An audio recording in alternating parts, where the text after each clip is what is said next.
इंदिरा गांधी को 41तम श्राद्धवार्षिकी दिवस पालित रायगड़ा रे हेलमेट सचेतनता अभियान।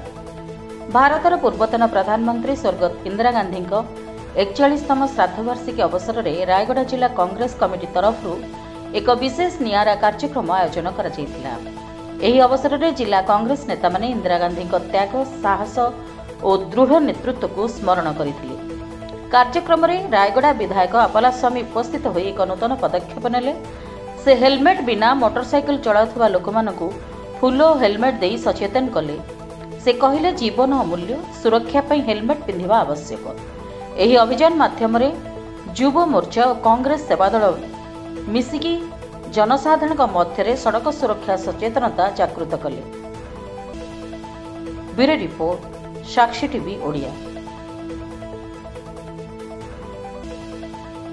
आज भारत रत्न पूर्वतन प्रधानमंत्री श्रीमती इंदिरा गांधी 41तम श्राद्ध दिवस रे आमे गोटे अवेयरनेस प्रोग्राम टा करूँ। जो माने के हेलमेट न पिंधुनु रास्ता दुई चकिया जान रे जाउचंती से मानको हेलमेट बंटन करूँ एवं निज जीवन निजे सुरक्षित रुहंतु बोली।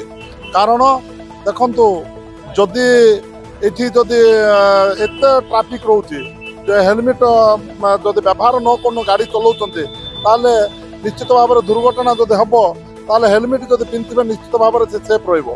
जदि हेलमेट पिंधि नथिले तार अवस्थाटा बहुत देखुछु एठी। सेतिपय आमे इंदिरा गांधी शत दिवस रे आमे समस्ते जिला कांग्रेस कमिटी, महिला कांग्रेस कमिटी एवं छात्र कांग्रेस, कृषक कांग्रेस, युव कांग्रेस समस्त मिसिक समस्त अवेयरनेस प्रोग्राम करूँ। आउ जो मैंने हेलमेट व्यवहार करते गोटे फूल दौलू एवं जो मैंने हेलमेट व्यवहार कर गोटे नुआ हेलमेट गोटे देउथुलु। एवं आज आमर अवेयरनेस प्रोग्राम हूँ निज सुरक्षा, निज जीवन निज सुरक्षा रखंतु एवं आपण मान परिवार को सुरक्षा रखंतु। इंदिरा गांधी श्राद्ध अवसर रे 41तम श्राद्ध दिवस अवसर रे आज अवेयरनेस हिसाब रे हेलमेट बंटन करथिले एवं लोक को अवेयरनेस करे। आमे वार्ता देबू हेलमेट समस्त व्यवहार करंतु, परिवार को सुरक्षित रखंतु, परिवार को दीर्घ जीवन दियंतु।